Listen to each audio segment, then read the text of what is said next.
What is going on, guys? Everyone, thank you for tuning in to Eat, Train, Prosper. This is going to be our final episode of 2024. 2024 actually wraps up the third year of Eat, Train, Prosper. Fourth year. Yeah. 2021, 2022, 2023, 2024. You're correct. The fourth year. So starting in January, we will be heading into our fifth year, which is pretty wild. And just a thank you, Brian, for joining me on this. It's been a lot of fun, and I enjoy getting to hang out, talk, and help people each week.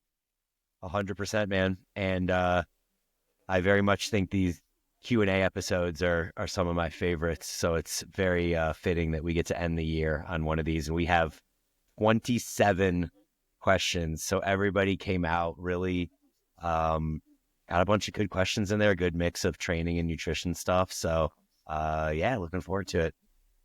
Yep. And we have some short updates before we get into the episode because we want to make sure we get through everyone. So Brian, Can you kick us off, please? Super quick updates. So starting January 6th, we have our new cycle starting at Paragon. It's going to be like a hybrid metabolic cycle. I talked about it a little bit last week as well. Changing from our normal structure where we would do like a push-pull. So it would be like all the push muscles. That would be the quads as well as the upper body pressing. Those were on one day. And then all the pulling muscles like the hamstrings and all of the back and biceps were on the other day.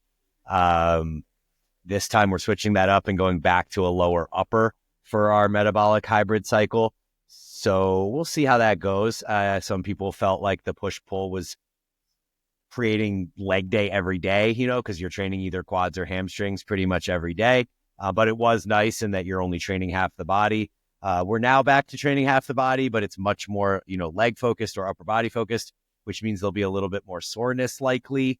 Could have a mitigating impact on cardio, maybe won't. It'll be an interesting experiment. So looking forward to seeing how that goes on January 6th. I have a new chest press machine, but we got 2 questions about this in the actual questions. So I'm going to hold off on that and answer it there. We had a decently warm day the other day.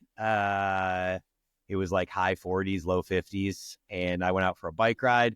First long ride that I've done in probably a month. It was like an hour and 50 minutes. I went almost 30 miles and really surprised and happy to report that I still had the legs to keep spinning for that long. I was worried that, when I first started biking years ago, the thing that held me back, and we've talked about this on the podcast a lot, is that lactate buildup in the legs, that the body just doesn't flush fast enough. And so I found it difficult to just keep pedaling and pedaling and pedaling, whereas I felt like I would do better with like start-stop type work or like hard, slow type work. Really took a long time, maybe 3 or 4 weeks of consistent biking for me to get to the point that I could even pedal the entire time without stopping. And after a month off and running a lot, I wasn't sure if I would still have the specific adaptation to be able to do that with biking. So I was really happy to see that. Kind of gives me confidence that if I can just fit in like one really long bike ride a month throughout winter, that hopefully I can mitigate some of those endurance-based adaptations and losses. So we'll see how that goes over the year. I'll keep you guys updated. And then final update is, as you guys have probably heard from our prior episode, we're going to take the next 2 weeks off. So we will not have an ETP episode until early January. I will be leaving for Mexico in a little over a week, taking the family down there to try and get away from our winter here. So 2 days after Christmas, we're heading down to Mexico for 6 days and hopefully relax a lot, read some books, and do a bit of running. That's my plan. So those are my updates. Super fast, super efficient. What you got, Aaron? My only update is around coaching. So obviously January is like the floodgates open. Everyone's serious about their goals, reaching out to coaches. I strongly encourage everyone reach out before the new year. We can schedule consults this final week. Everyone's off work. I'm still working. Reach out before the new year. I strongly encourage that. And that's it for me. Sweet. Well, I guess with 27 questions, we need to try to keep our answers to an average of 2 minutes apiece. So I'm sure some will be longer, some will be shorter, but just kind of something for us to keep in mind as we go through this. Definitely. This first one I actually want to kick to you. I'm a little bit curious around some of the wording and how you would pick up on it. So how much do you have to force progress and how much of it comes naturally? Say, for example, you bench 300 for 5 reps. I'm assuming this is 300 kilograms, by the way. Totally. RPE 8, for how long if you kept doing that before it would become easier? How often should one progress from workout to workout, week to week, month to month? Current common knowledge says from workout to workout, but maybe this is not optimal. Yeah, I mean, there's so much to unpack there. We could probably do an entire episode on this question. First of all, if you're benching 300 for 5, whether that's pounds or kilos, we'll just go with pounds as it's probably more realistic. You are an advanced trainee and you should not be progressing workout to workout, or likely even week to week, or possibly even month to month. So that's where the context comes in and how important it is to note where you are in your training journey with a question like this, because somebody that's that strong is likely progressing once every few months, maybe once a cycle. So you basically, as I've talked about, the way I like to program is to start relatively easier, add every week until you reach a point where you can't add anymore. Maybe you try another week, you realize you didn't increase, and then you kind of deload, reset, and build back up all over again, where you try to end the next 6 to 8 week cycle slightly higher than you ended the prior 6 to 8 week cycle. So the improvements aren't happening week to week or month to month, they're happening cycle to cycle. And the goal is just to end that cycle stronger than the prior cycle. As far as the question about forcing progression or letting it happen naturally, this is sort of like the philosophical approach to progressive overload, where you either wait until you notice that you're stronger and you're like, oh, shoot, I should probably increase the weight because I've gotten stronger and now it's too easy, versus saying I need to add X amount of weight every week so that I can demonstrate that I got stronger in some way. I generally, like, if I'm the way that I program, we kind of do force the progressions because we're never actually at failure. So we're starting further from failure, and then we're adding weight or reps week to week so that each week we're getting closer to failure. That doesn't mean we're actually progressing. We're just kind of like forcing this facade of progression where the goal, like I said, is to be stronger at the end of the cycle. So I think for someone that's really advanced, that way actually works quite well. Alternatively, you could just keep benching 300 for 5 at RPE 8 until you reach a point where that RPE 8 now feels like an RPE 7. And then you're like, oh, shoot, I've gotten stronger. I should probably add a little bit of weight so that I get back to my intended RPE 8. So the answer isn't straightforward. I'm sorry. It's all over the place. It just is what it is. Like, you have to take into account how advanced you are or not advanced, and what your rate of progression would be, and then what you want your progression model to entail. Anything to add to that, Aaron? Yeah, this one's hard because it seems to be more from like a strength focused, and it's in full transparency, we don't talk strength this is like a peak kind of level of strength. Like 300 for 5 is legit, like very, very legit. It's hard. I think it becomes a little bit ambiguous, because when let's say you're in your like 6th week of doing 300 for 5, it's really hard to be like in the middle of that 5th rep being like, this isn't an RP8, this is like an RPE 7. It's much of like, you're bracing, you have your breath, your arch, your scap, like so many things going on at once. And then to be like doing this micro decision making in your brain to decide if it's like an 8 or a 7, and should you rack it, should you go for a 6? Like, it just becomes really hard to make that decision in the middle of it. Mm-hmm. So I'm personally, and I typically recommend with clientele, is like, challenge yourself. But like Brian said, you don't want to just be trying to push that 6th rep every single week and you're just like continuously failing it, because that's non-productive. So like Brian said, and like I said, it is unfortunately a little bit ambiguous, and there is no, this is the way, you do it sort of thing. Mm-hmm. Yeah, I guess if you're training strictly for strength, maybe using the velocity-based training would be a good call, where you can hear in your ear how fast your rep is as you complete it. And then that tells you whether it's, hey, that was it, 40% velocity loss or whatever it is. And then that you're much closer to failure than if it was 20% velocity loss or something like that. Very good addition. Okay. Next question, I'm going to kick over to you because you train in commercial gyms more than me. How do you assess different weights on cable machines when traveling to different gyms in regards to managing progressive overload with the cable weights and not always being the same machine session to session? Yeah, this one, I mean, it's really, really challenging. One of the one of the best things you can do is like identify yourself with like a 2-to-1 pulley or a 4-to-1 pulley.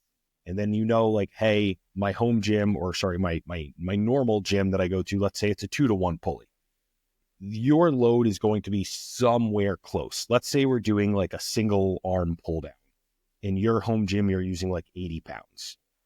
If at this other gym, we're doing a single arm pull down, you're going to be somewhere in the ballpark of 80 pounds. You might be like 70, you might be like 90, but it's unrealistic that you're going to go from like 80 to like 140 or something like that. Unless it's a Now, 2-to-1 at the other gym. Like you could be a 1-to-1 at your gym and a 2-to-1 at the other gym. Yeah. Exactly. So you're going to be somewhere close, and that helps you identify a load that you're going to be able to be near your rep range and not think, I'm going to do 8 reps here, and then you end up doing like 17 and completely blow your rep range or something like that. Now, in terms of like progressive overload with it, I always, the travel gym sessions, like you push yourself, you challenge yourself, but I don't think they are going to be as cut and dry on this was progressive overload, this wasn't, because of the obfuscation of the metrics. So very similar to like week 1 of a program. You don't know the right weights and stuff to select. And I wouldn't try to put too much weight into like a single travel session. Just focus on what is your intended RIR for that session. Take your set to that intended RIR, and that should be enough of a stimulus in the grand scheme of things. Yeah, I was going to say exactly what you said at the end, which is almost like it doesn't really matter. If you just follow your intended RIRs and your goal is hypertrophy, which I would assume it is since you're using a cable machine, I just don't think it matters in the long run. I think you just note like where your home gym is, not like the gym that's at your home, but like the gym that you consider your home field advantage. Whatever your home field advantage gym is, note what weights and reps you are using with the relative RPE or RIR there. And then when you're traveling, just match your intended RIR. And when you come back home, you can have an assessment of whether you've gotten stronger / improved progressive overloaded on that one machine that's kind of your North Star, whatever you want. Aaron, what muscle group is the most painful to train? This guy who asked the question said, for me, it's got to be abs. I would say abs is up there, but I don't know anyone who's really training abs at the same intensity that we're training like other muscle groups with. Like, I don't think you're doing like 3 different exercises for abs of like 2 to 3 sets for each to like 1 RIR. Like, I'm doing 1 ab exercise, 3 to 5 sets, probably 2 RIR. If I'm doing any kind of crunching sort of thing, yeah, it's 2 RIR, because I've had nightmares where I crunch hard and everything locks up, and then you feel like you ruptured an organ and the sky is falling on you. So like, I've had that happen twice. I don't want that to happen anymore. I would say hamstrings, I think, is the most painful to train. The hamstring pump just doesn't feel good.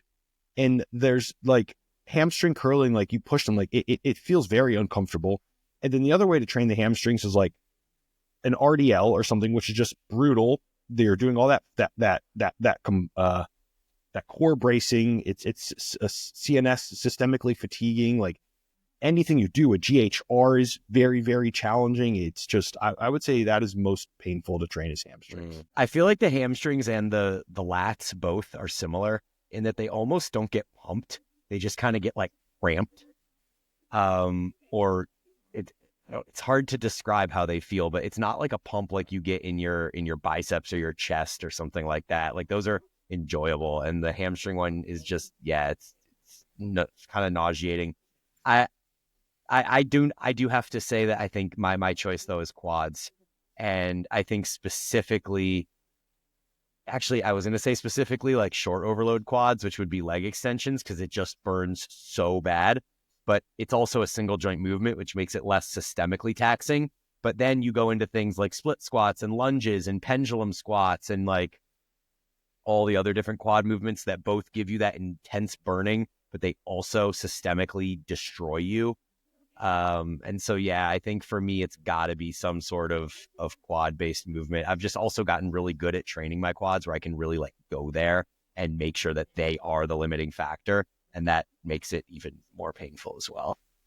Yeah, that's definitely up on the list too. Yeah. All right. This next question is long, so I just want to frame it really quickly. So if you have a program that's upper lower 4 times a week, would you want to do the same upper body session, both upper body sessions? So his example is cable chest press, pull up and cable fly and cable row, and doing that on Monday and on Thursday, or doing that on Monday and then having a different 4 movements that train the same muscle groups on Thursday.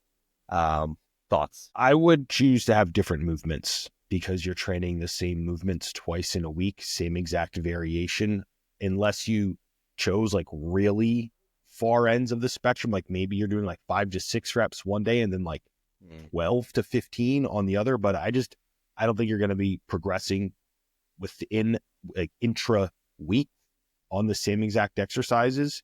And I think even with very limited equipment, there should be no reason to need to do identical variations within the same week for Yeah, I chest agree. and back.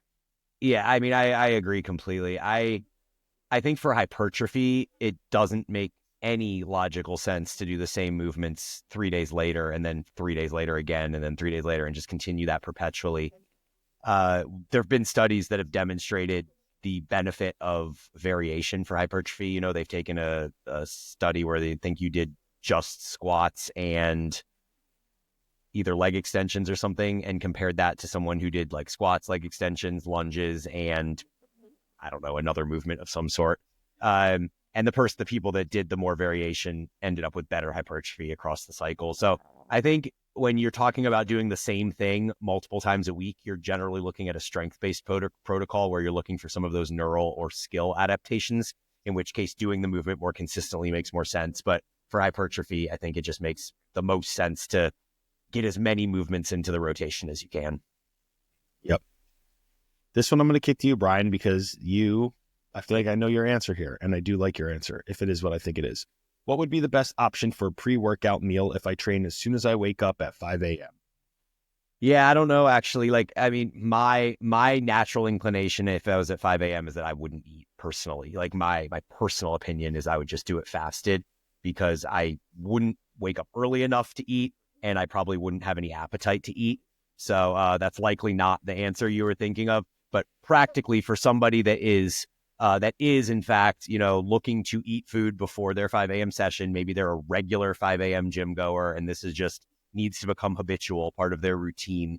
I would say that it's something like 15 to 20 grams of protein, your choice, whether that's like, you know, a scoop of protein drink or, I don't know, an egg, some nuts, and some cheese on the egg or something like that. But I'd say 20 grams of easily digestible protein. So I'd likely go with a protein drink and then an apple and or a banana and maybe like a couple nuts, or nuts have fat in them. So it depends how satiated you need to feel and how close it is in proximity to your workout.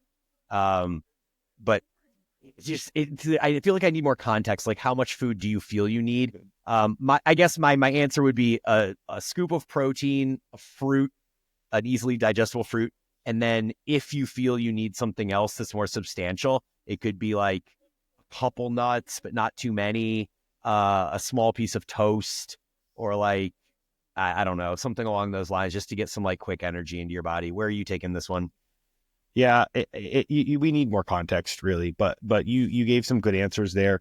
If you're this question asker, if we are lean, let's call it 12 to 15% as a male, as a woman, let's call that about like 20 to 25, 20 to 24, something like that. If we're lean, we're not actively in, I mean, here's the thing, even actively in fat loss, I still would do this. Liquid carbohydrate, liquid protein, a vanilla whey, 15 to 20 grams, Gatorade powder, 15 to 20 grams. That's my go-to. That's why you thought I was going to say that. Yeah. Yeah. So, I mean, that's my go-to. But I generally don't consume that before training. It generally is something I start sipping on as I begin training. So I mean, also an option potentially. But as far as thinking about what you're going to like construct and make before your training session, I would probably go with my initial answer. But yeah, I mean, if it was me, I would fast and then I would start sipping on that protein carb drink as the workout commences. And that's exactly what I would recommend. Like, as you're doing your warm-ups, your walk, whatever, like start sipping on that and have that gone by like 20, 25 minutes into your workout. That's my recommendation. Cool. I like it. I'll give this one to you because I think you've had similar situations here. Yep. How to start comeback from an 8-week layoff due to injury. Herniated disc at L5S1, had a discectomy surgery on November 1st, 8 weeks of no bending, twisting, lifting anything over 15 pounds, was training 5 to 6 days a week. Just curious as to how you'd recommend approaching getting back into it again. Yeah, first thing I would do is start doing a lot of walking, basic movement pattern stuff to get back into like normal life. I mean, and just in walking, it doesn't feel like it, but there's a ton of like stabilizer muscles and all that stuff in that area working. So that's what I would start doing like a lot of first. Um, Depending on, obviously you'd want to run this by like your doctor and all that stuff, but like dead hangs from a pull-up bar, getting some like decompression, just creating some space in that area again. And then I would start with like peripheral sort of body parts and in. I would do no hip hinging whatsoever for like until like you feel really, really confident in it. I wouldn't do much unilateral rowing because that requires that like twisting and kind of core bracing there. When I was getting back into it, like chest supported rows, no single arm stuff, a lot of like biceps and shoulders, yeah, tricep extension type stuff, calves, very high rep leg extensions, very high rep seated hamstring curls. I didn't do the prone until I felt confident, and just getting back and doing movements that do not bother it so that you can build your confidence in yourself, your core bracing and those sorts of things. And then there's, I can all but guarantee you should have some sort of like PT or something that was giving you the, like the McGill Big Three and all these sorts of core bracing exercises to get you back. And as you feel confident and you don't feel any like pulling, tugging, any kind of alarming stuff, start getting back into more of your like compound-esque stuff, unilateral rowing and those sorts of things. But start with very like single plane, straightforward, bilateral type stuff, higher reps so that you don't have to do a lot of like bracing through that area under load. And then as you get confidence back in, your injury being healed, start to explore a little bit. Yeah, I love that. So you're saying basically to stick with mostly sagittal plane movements, forward and backward, no kind of side to side, which fits in line with what he said, no bending or twisting Yep. initially, and primarily single joint movements so that there's not a ton of bracing going on as well. Makes a ton of sense. Higher reps, you also noted, which I think is important. A question I have for you is like when, like he said, 8 weeks of no bending or twisting. So at what point, like at the 8-week mark, do you feel confident then instituting some like body weight bending and twisting? Like, are you going to, potentially reintegrate that movement pattern through like maybe some like cable twists, like some pull off presses or something along those lines? Like what did that look like for you? The polyp presses were one of the first things that went in actually. And that's like anti-rotation, isometric, effectively contract. I mean, the core contractions isometric. Obviously your upper body is doing some dynamic movement, but it's a lot of like anti-rotation type stuff of just putting some isometric pressure and instability back into that. I think that's a wonderful idea. Just you have to listen to your body, and that's one of the things like when I had my hernia recovery, like when I went to do something that my body was not ready for, like it told me, it was like, hey, fucking watch out. And I'm like, and I would just drop it. Like, okay, so just listen to your body. You'll know when you overdo it a little bit, but just get things moving again. I'm sure that whoever did your surgery or whatever is going to give you guidelines on timelines and different things. So make sure to familiarize yourself with those, but just start exploring a little bit, and then you will build confidence in it.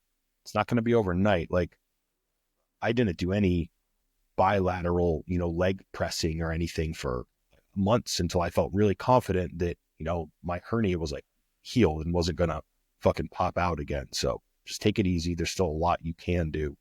And hip hinging under load would come back last. Yeah, totally. So I think that pretty much summarizes it. Start slow, isolation movements, chest supported stuff where you're not rotating or bending. And as you feel better, add weight, lower the reps, etc., and then start adding in some variation in different movements. Yep. Cool. Next question asks what our favorite step tracker is, Apple or Garmin, or I guess you could go off the board and choose a different one too. I wouldn't say I have a favorite. I have a Garmin. I've had it for 4 years, I think.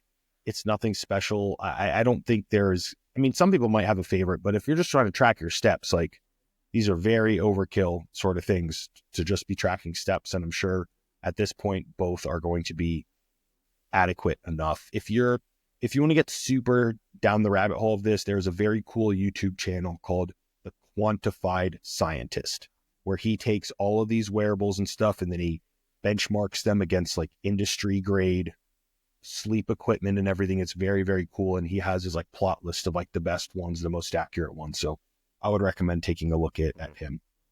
Yeah, another one on YouTube that I like is Shervin Shares.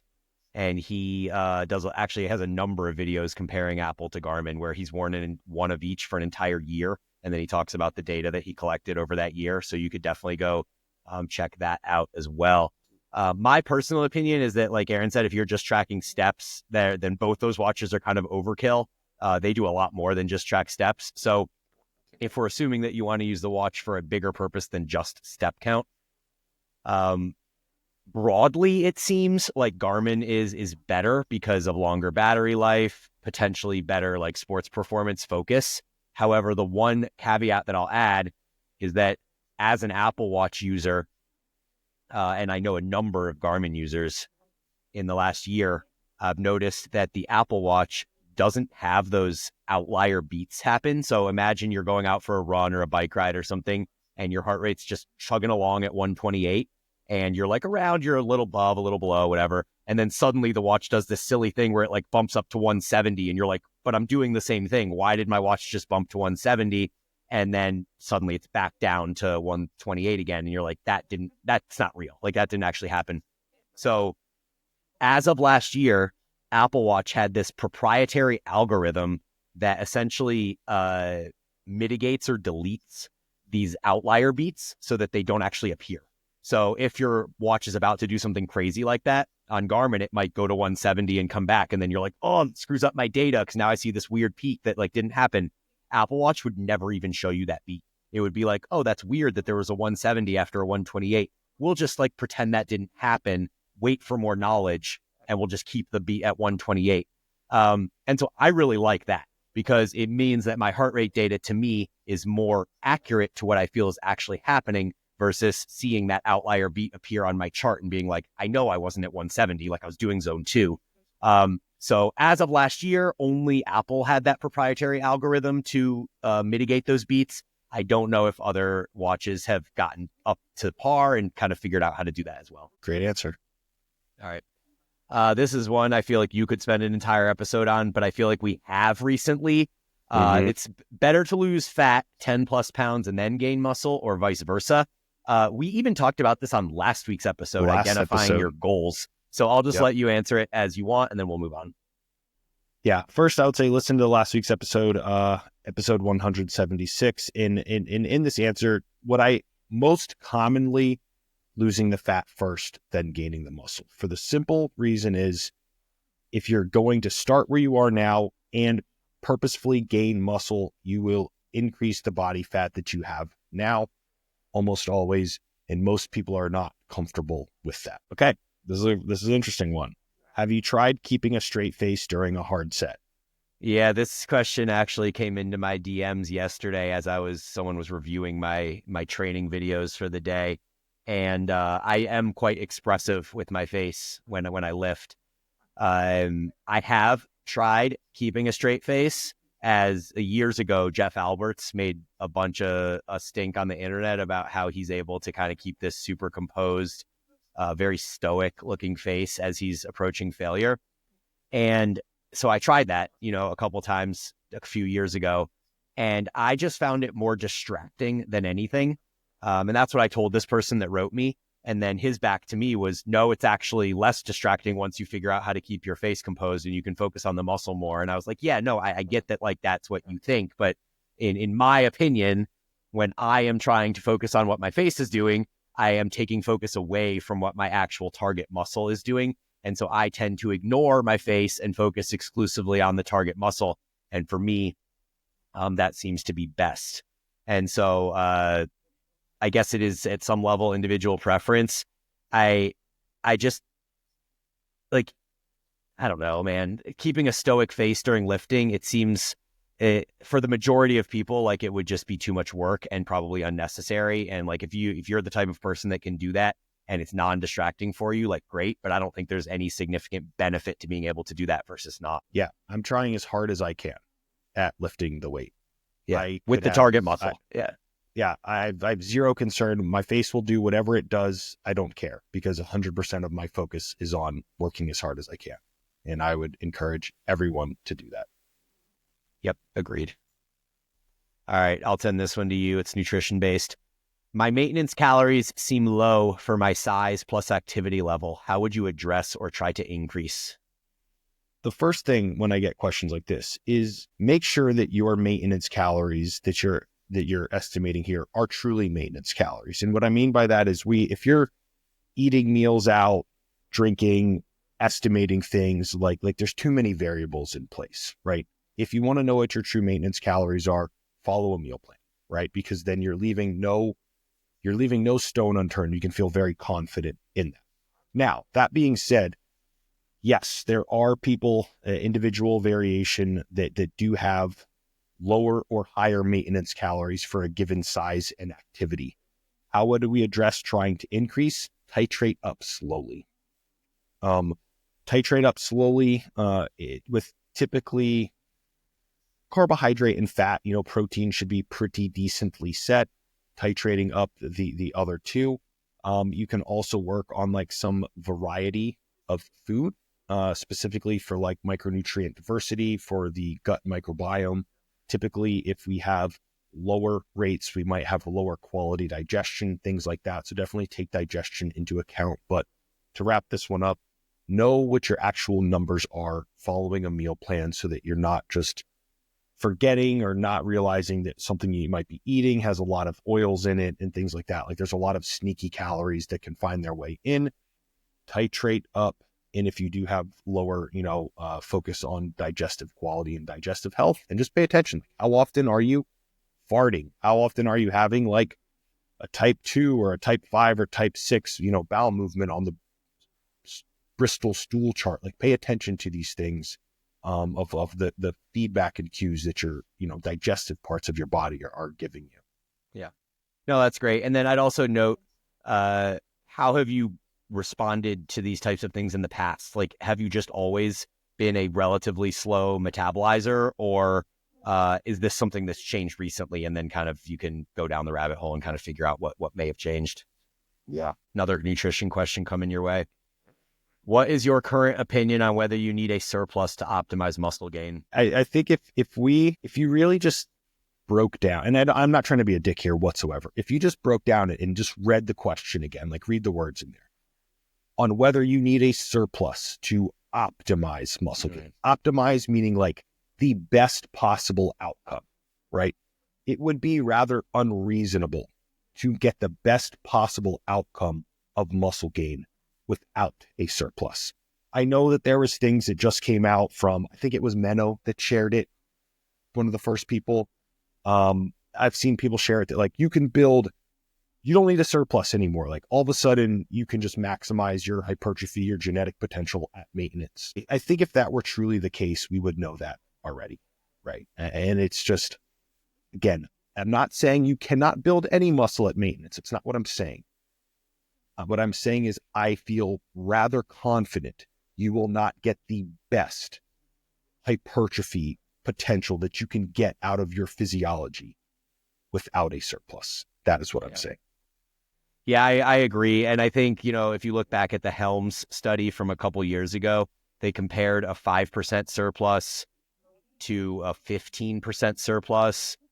And then I think there may have been an arm that was at maintenance, or there may not have been. I can't remember. But either way, they found that basically the 5 and the 15% were more or less the same, that it just mattered that you were in a surplus. It didn't really matter how much. And so that's my first thought when I think of this question is, you just want to be in enough of a surplus so that you don't accidentally end up in a deficit. And when you try to target maintenance, knowing that maintenance is this moving target, there are going to inevitably be some days where you're below and some days where you're above, and you're not actually going to be hitting maintenance. So by erring on the side of like, hey, 5%, maybe 10%, which is a relatively small increase. Like if you're somebody eating 3,000 calories and you go 10%, that is 300 calories. That could be even within the window of maintenance, depending on any given day and what your activity level is and things like that. So I feel like when I'm recommending to clients to gain, 10% is usually that number that I use. And I assume that that's safe enough to make sure that we're not accidentally slipping into a deficit. That's a very, very good addition, Brian. And that 10% is typically like on the higher end of what is actually needed. So like using that example, Brian said, if 3,000 calories is maintenance, 3,300 should be considered like plenty for that surplus. And I think that's probably where the question comes from. The issue is people think, okay, I need 3,000 calories for maintenance. I need 4,000 to gain. And like, no, you're just going to get fatter faster. And that's probably where it stems from. The surplus required for building muscle is typically much smaller than people actually. All right, one more nutrition one, and then we'll switch gears a little bit here. Ever dealt with an overweight client that was not an experienced lifter? How to handle? Yeah. So the first, like the biggest thing as a coach is you need to get out of your client what they actually want, right? If the client doesn't want to lift weights and that is fine with you, that's perfectly fine. We're going to send them on a shit ton of walks and have them consume like audiobooks or podcasts or something like that, where you find a movement medium that they will enjoy enough to regularly partake in. The beauty with the overweight client is we just have to get them to stop shooting themselves in the foot, right? If we can get them moving in a meaningful capacity, reducing their, discretions, or if in a perfect world, removing them and just nudging them to like eating better quality foods, like things start working, so don't put the carriage before the horse, right? And try and force people to lift if they don't want to lift. Yes, of course it helps. But with overweight clients, like there's typically a lot of like repeated sabotage and just a poor understanding of basic nutrition. And if we can just get them pointed enough in the right direction to stop the sabotage, things typically start falling in the direction that you would like. Yeah, I interpreted the question slightly differently, which I think is great that we have slightly different interpretations. But my view of it was that they're not saying this person doesn't want to lift per se, just that they're not an experienced lifter.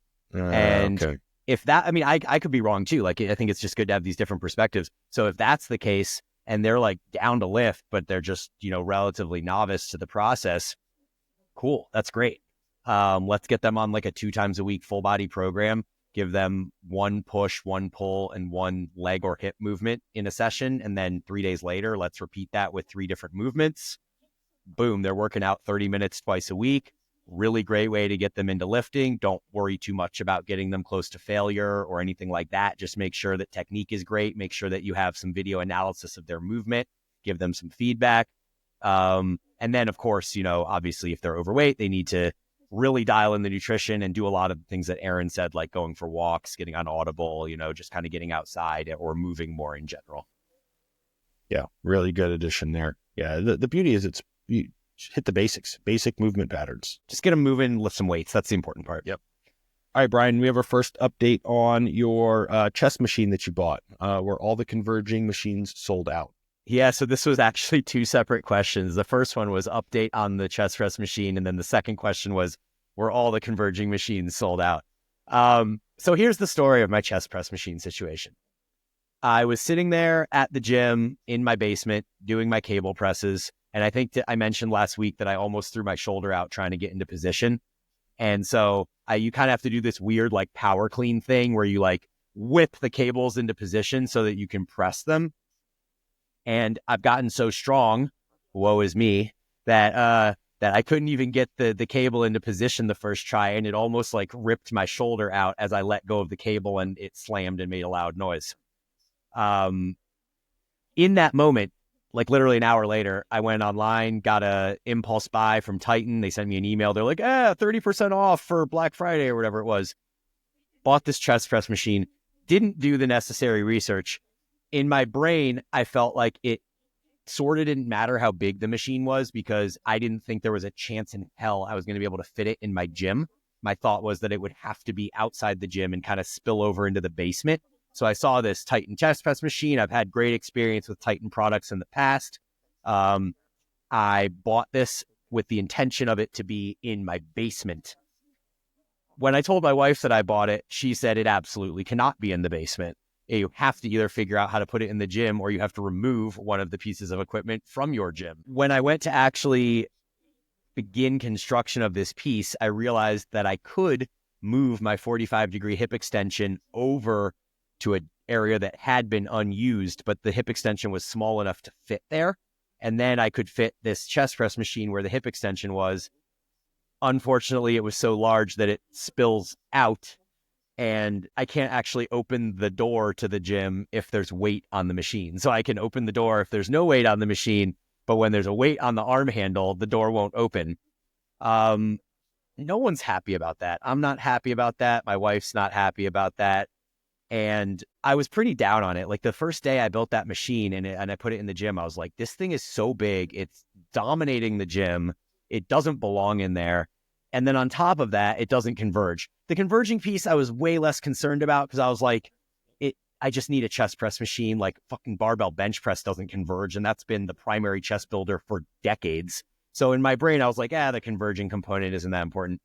In retrospect, if I knew that this machine was going to have to be in my gym and not outside my gym, I would have done more research and found a more compact chest press machine, probably a vertical one, maybe even plate loaded. Like not plate loaded, selectorized. Like if I could have found an old selectorized chest press machine that just sits vertically, its footprint would be so small that I think it would have fit perfectly where I wanted it to fit.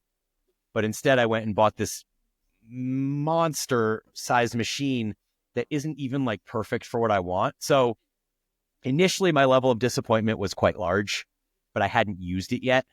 And then a day later, I went and I did my first session with it. And I actually like it.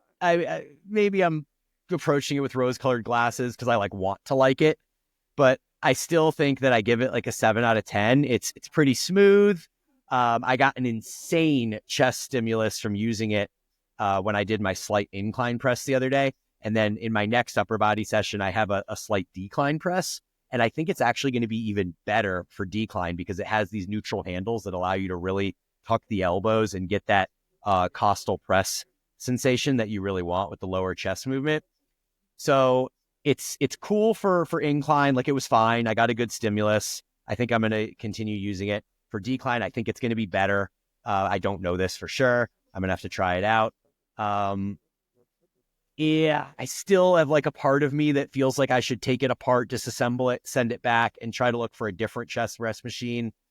But it took me 3 hours to assemble it. And like the thought of trying to take it apart and then package it to send it back, I can't even imagine what that looks like. Like, how do you package a 200-pound machine that came in 2 massive boxes? Like, how do I package that to send it back? It feels very complicated to me. And so the reality is I probably am not going to send it back, but the version of me that has more gumption probably would. So ultimately, I'll give the machine a 6 at this point, maybe a 6.5. I don't love it, but I like it. Okay. This one, I think we'll kick to you. I have some thoughts on it. Can I kick it to you, actually? Because I don't have very many thoughts on it. Yeah, sure. I was wondering if arthritis is another reason for aches. How to tell, and is it common in the weightlifting community? I follow Paragon, and I'm curious if it's more common in types of weightlifting, one type of weightlifting than another. I used to do CrossFit. Now I'm 35. I'm achy. I'm aiming for longevity, so these aches are brutal. My aches are similar to Aaron's following lifting, not during lifting. I mean, at 35, could you have like a rheumatoid arthritis and those sorts of things? Yes. The ways to know, go speak to a specialist, I think is the only way that you are going to know. One thing I wouldn't rule out, like if you're inflamed, if you have like a high inflammatory rate and you can feel it in like your hands and things like that, you might just have like general inflammation going on. And first you'd want to identify why.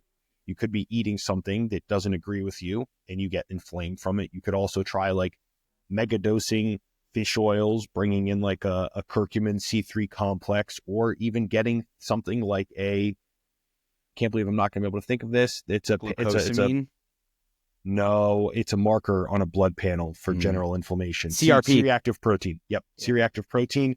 There's a lot of things that you could do, like, and then you can kind of see if it changes with, like parts of the year. It could be like weather related, those sorts of things. But I mean, it could be really general. If you are immobile, immobile's a bad term. If you have like really limited mobility and stuff, like you're typically going to get a little bit more achy. My knees were a little bit related to hip tightness, and I just spent a lot more time working on mobility. I've been to a weekly yoga class, and like lo and behold, all of my knee pain is gone, and I literally just tied a PR last week on the pendulum squat, no pain. So it's typically a combination of a few things. So some certain things you could supplement with.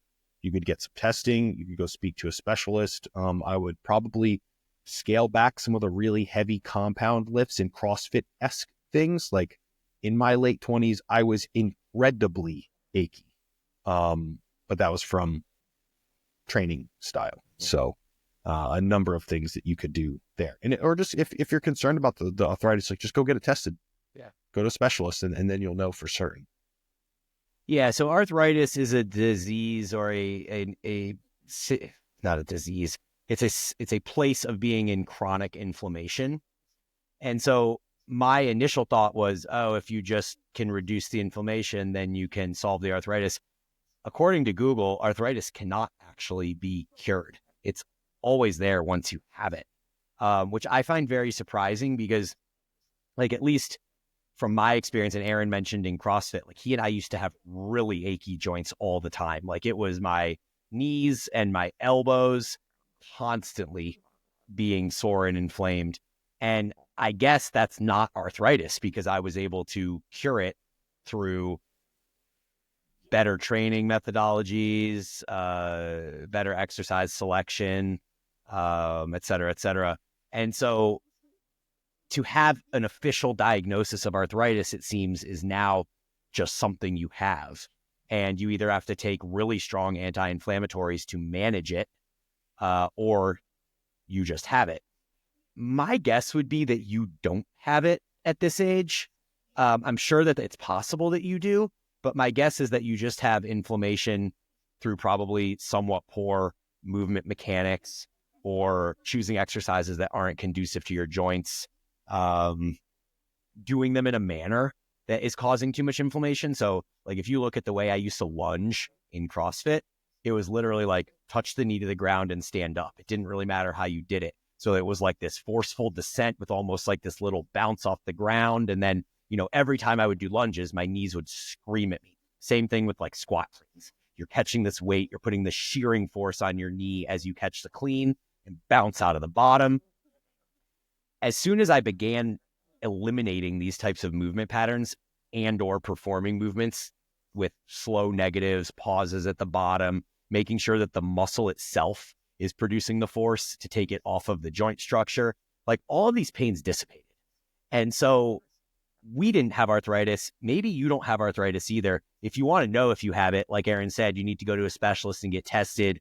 But my guess is that you're either, you know, like I said, wrong movement patterns, wrong exercise selection, wrong execution, or possibly just too much volume and frequency. Like that's another possibility too. So a number of potential solutions before just deeming yourself to have arthritis.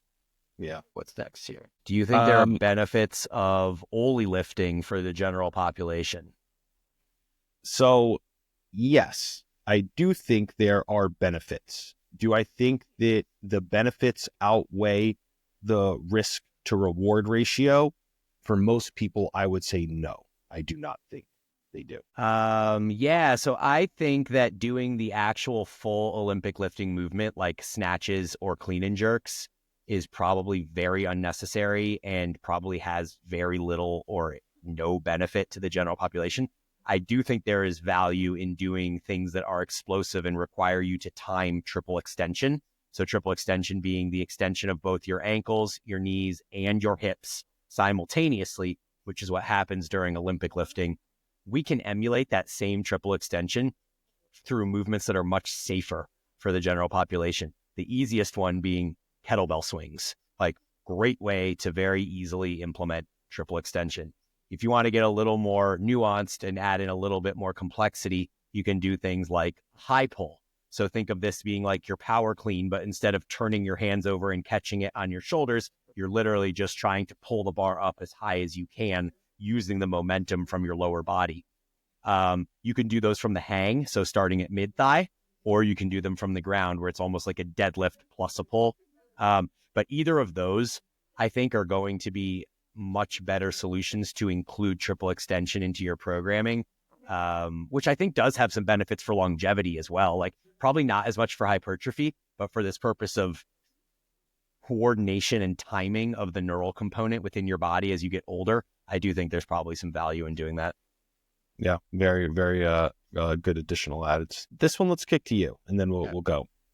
Is it better to use a barbell for hip thrusts and calf glute bridge movements, or are there good machines to use? If so, which ones? And foot placement. I use a machine, but I put my feet on the ground since I think the foot plate is in a weird spot to get full ROM. Yeah, I mean, I think the machines are totally fine, but I think you nailed it at the end of that, which is that, the machines, they don't always fit you perfectly. And this is a problem that you have across all machines of all varieties. Sometimes they just don't fit you perfectly. And so it seems like you've kind of figured out what to do by putting your feet on the ground instead of on the foot plate. Like if that allows you to get the stimulus that you want and line things up correctly, then I think you've nailed it. As far as which one's better, I don't necessarily think one is better than the other. I do personally despise the loading of the barbell for any sort of bridge movement. I cannot get myself to include these types of free weight bridges into my programming because you have to get a bench and a barbell and load the barbell and do the thrusts and get out of the bench. And like, there's just so much complexity that goes into setting up and doing it. And I don't think it's worth it. So if I were to do a glute bridge type movement, I would likely do that on a Smith machine, or even better on one of those pre-made glute machines where all you have to do is load the weight and get into position, maybe put a seatbelt on and then go. So if you can find a machine that suits you well, I think that mitigates a number of those potential problems with the movement that I don't like in the setup.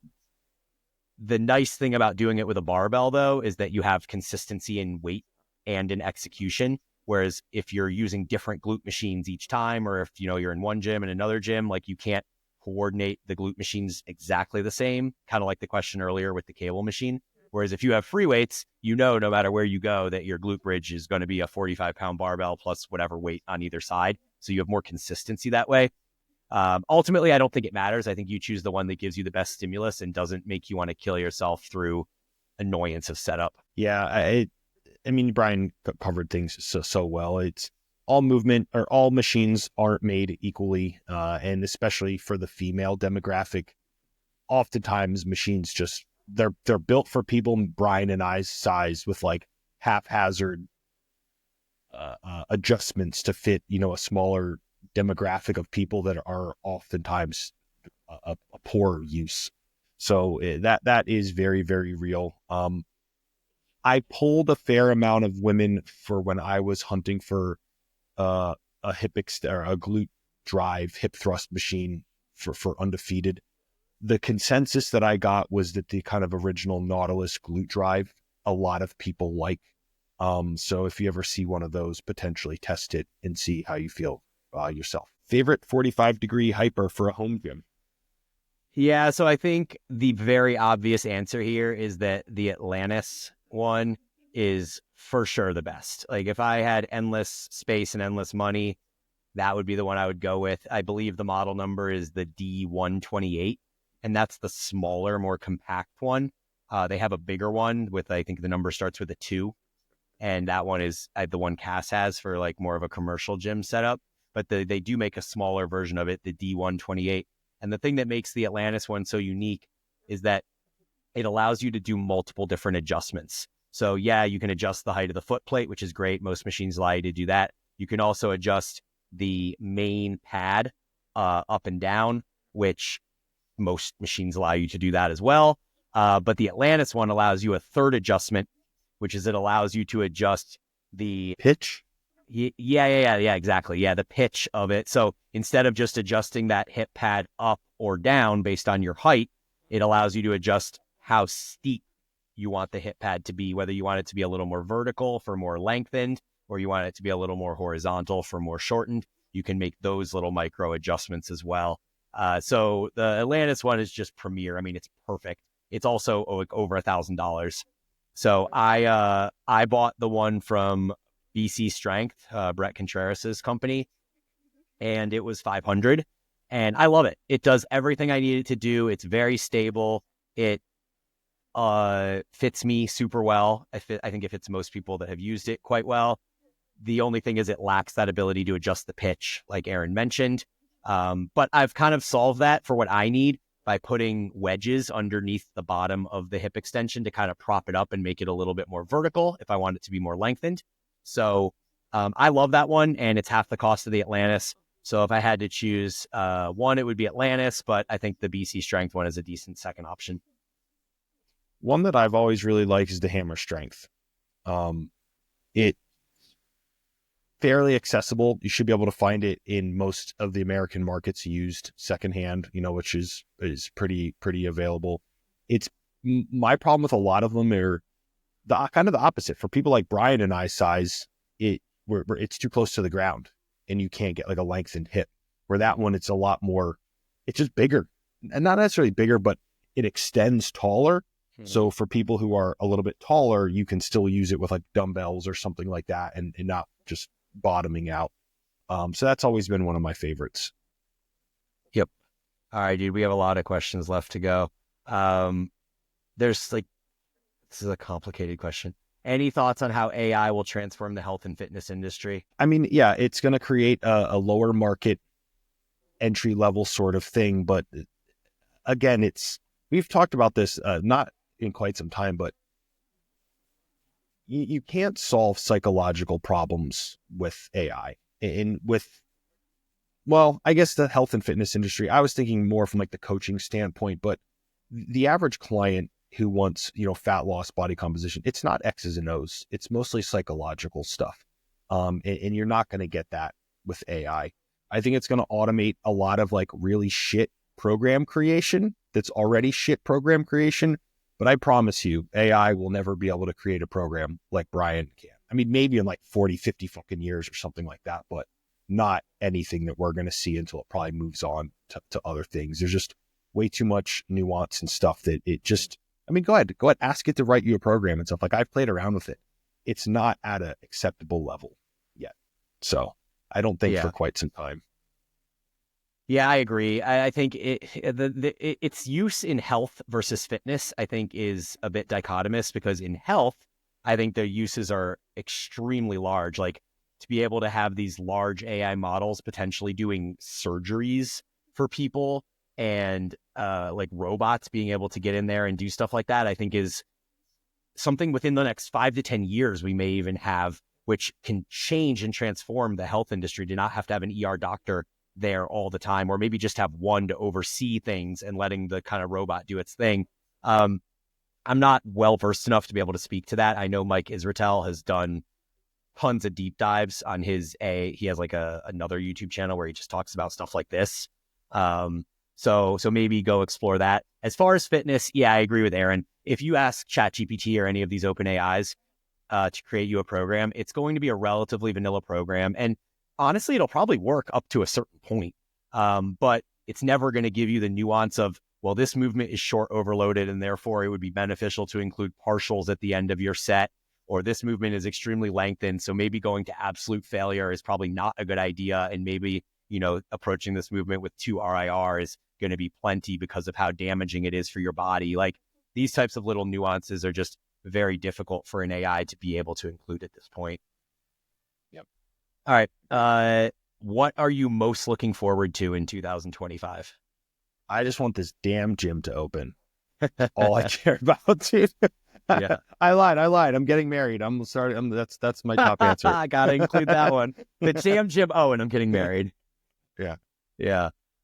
In 2025 for me, man, I don't know how much I want to talk about this. We don't have a lot of time. I just did this trip to Costa Rica 2 weeks ago that I briefly mentioned in the last episode.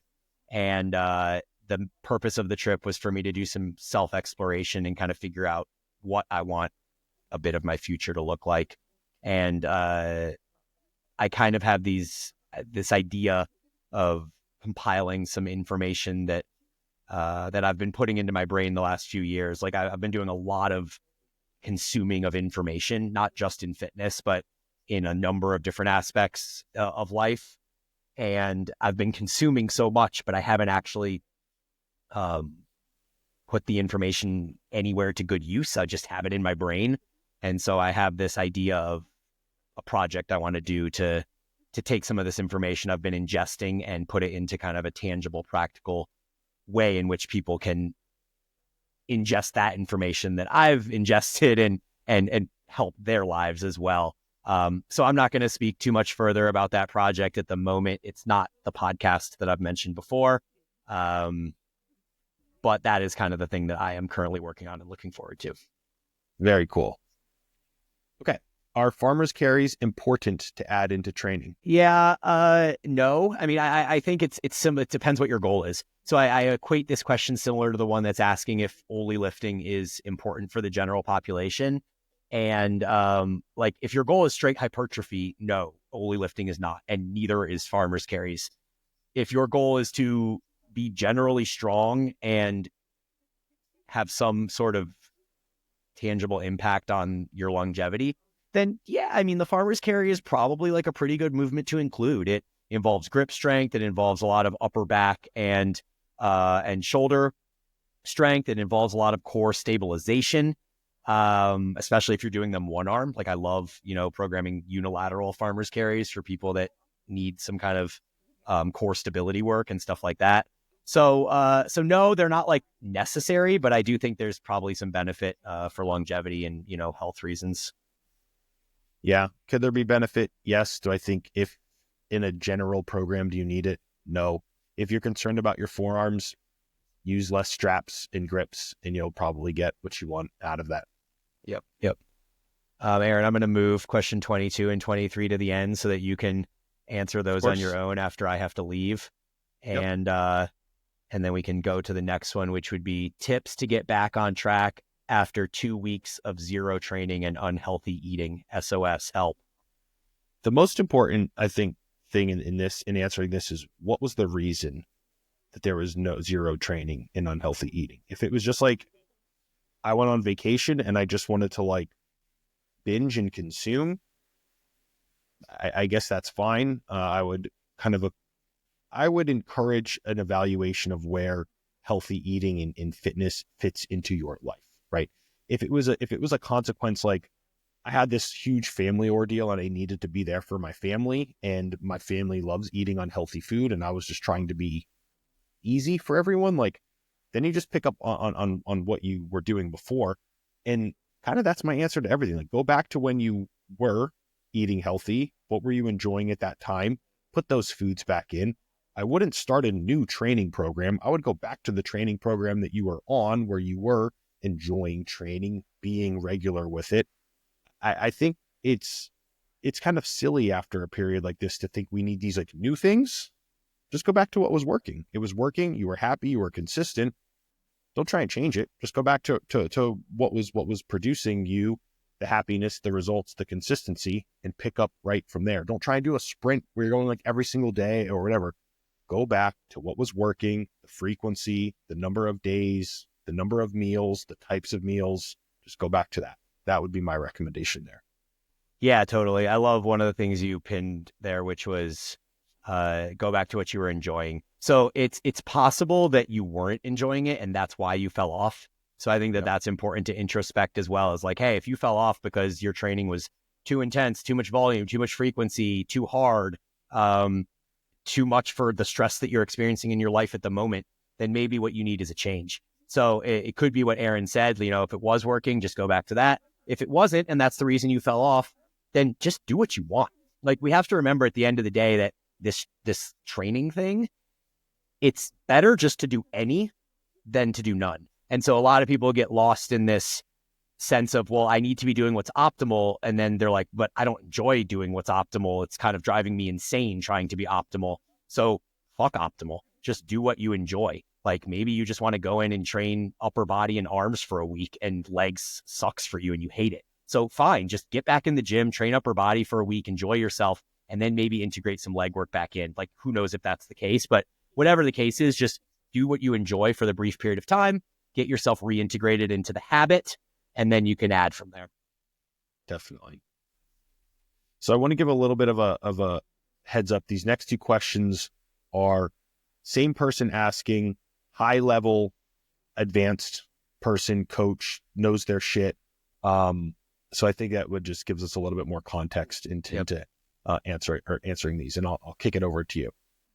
Progressing easier with low volume. Do you think it's likely more growth or just less fatigue? It probably starts with less fatigue.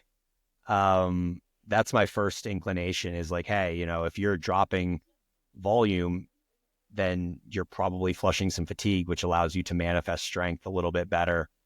I'm still not convinced, though, that over time that it's better to do more volume where you're progressing slower than to do less volume where you're progressing faster. I'm not convinced that just doing more volume is going to lead to more hypertrophy. I think that at the end of the day, being able to progressively overload over time is going to lead to the most hypertrophy.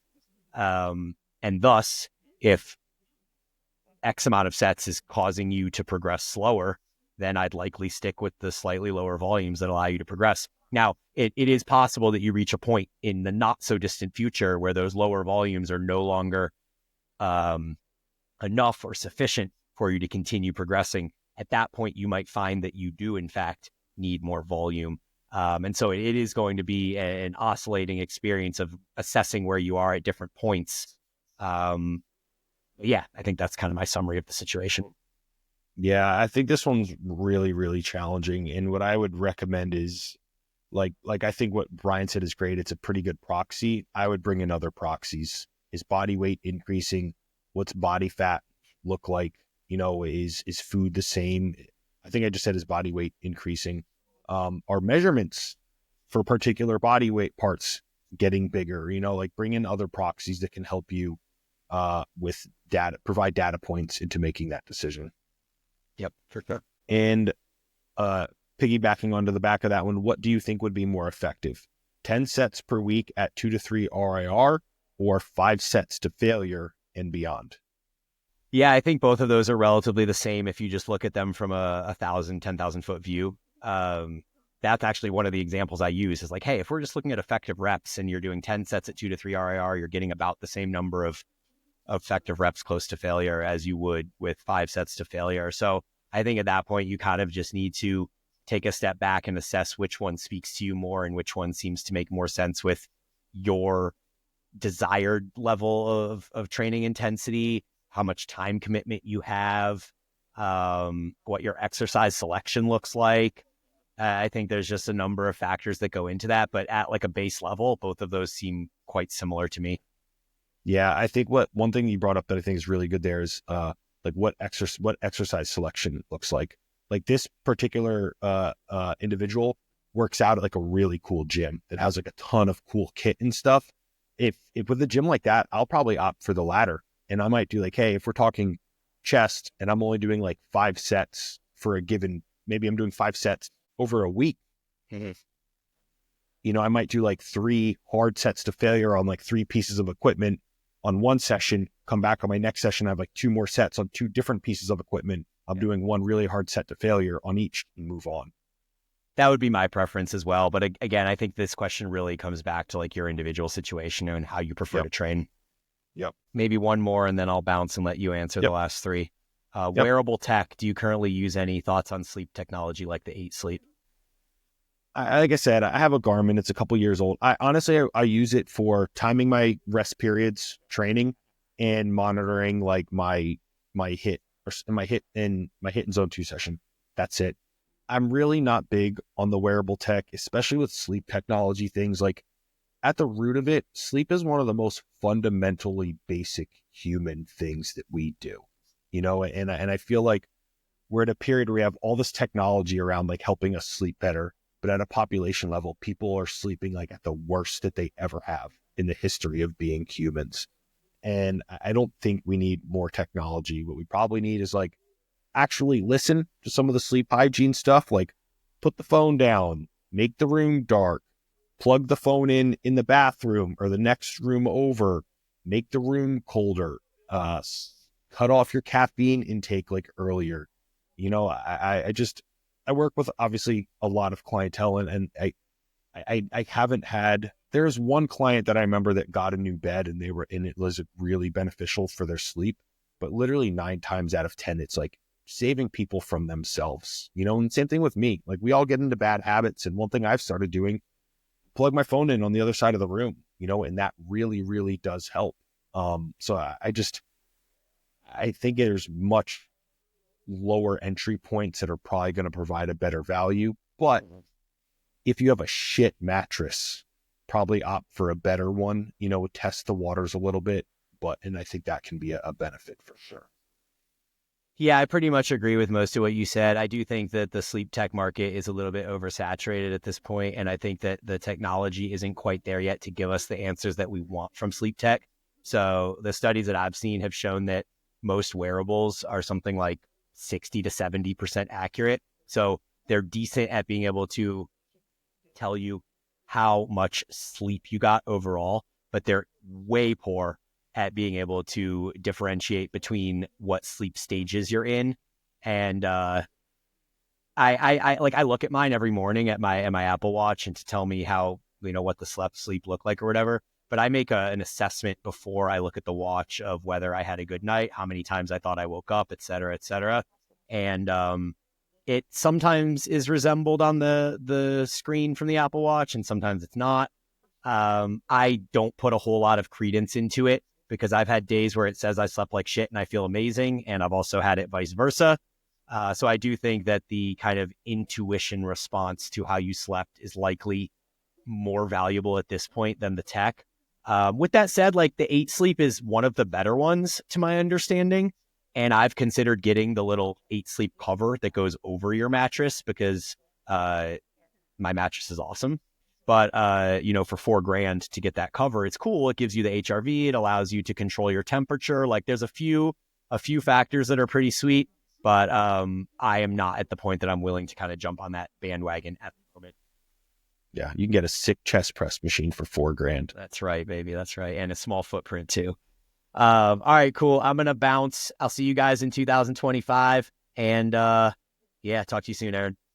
Yep, later, B. Okay. Number 25, can there be unintended consequences from the use of lifting straps, for example, VersaGrips?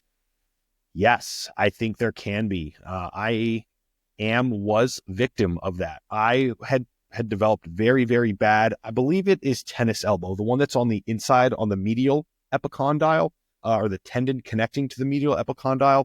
I had it so bad earlier this year. And I think, and I posted about this on my Instagram, and I had a couple people reach out, and one is actually a pretty high, a very, very respectable PT. And what had happened was I forgot my lifting straps one day on a pull session. I was like, fuck, I'm going to have to train without my VersaGrips.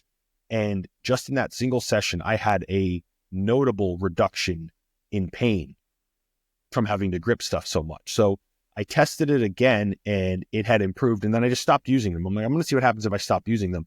Within probably like a month, so like 4 pull sessions, pain gone. And I think I just had developed such an imbalance in kind of like from, forearm strength, the grip strength, pulling on one side of the tendon as opposed to like the biceps and the up chain muscles that I was using, that the tendon in there was getting super aggravated. So I haven't used them since I really came back. So like I'm probably going on like 5 months without using them. The only time it falls apart is like an RDL, heavy dumbbell RDL or something. I need them for that, or I'm I'm dropping 4 or 5 reps because my grip just like runs out. But all rowing, pulling, I've stopped using them and pain's gone. So I think there can be unintended consequences if you are starting to develop some. Maybe reevaluate the exercises that you truly do need them on versus what you may be able to get away without using them, and do some testing for yourself. Next question is for me. Curious if I am still being coached. Yes, I am. And is it by Jackson? Yes, it is. So I am approaching my second full year with Jackson. We started in January of 2023. So second full year with Jackson, still being coached. I for as long as I have physique development related goals, I will have a coach. The progress that I make with or without one is substantial. And it's the same reason for everyone. Just because I am a coach, I mean, and I'm being honest with you guys, like I am lazy, in certain aspects of my life. But if I am paying someone that I am then accountable to submit photos, reports, et cetera, I am able to get away from some of my inherently less desirable traits as a human, like that laziness. So, for example, I have literally week over week over week progress photos, 52 weeks per year for the last 2 years that I've submitted to Jackson. The times that I'm not or hadn't had a coach, I'm, as much as I have my best intentions of taking progress photos, I just won't do it.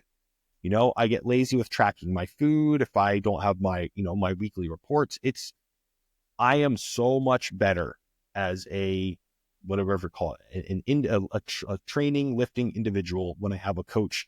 It is, and because it's still a pretty big desire of mine, it just brings a better part of me out of me, and it's very much worth the cost from my standpoint. Final question, when is Undefeated opening? It's the $1 million question, and unfortunately, I do not have a good answer. I feel pretty confident in February we will have at least a soft opening, if not a full-blown everything's open. So that is a little bit of a conservative estimate. It may be a little bit earlier, but right now, if I had to answer, I would say February is a very realistic date for at least a soft opening, where we will have the gym floor open. Some of the recovery center stuff, the sauna, the recovery, the sauna, the ice bath, the hot bath, this, what do you call it? The steam room.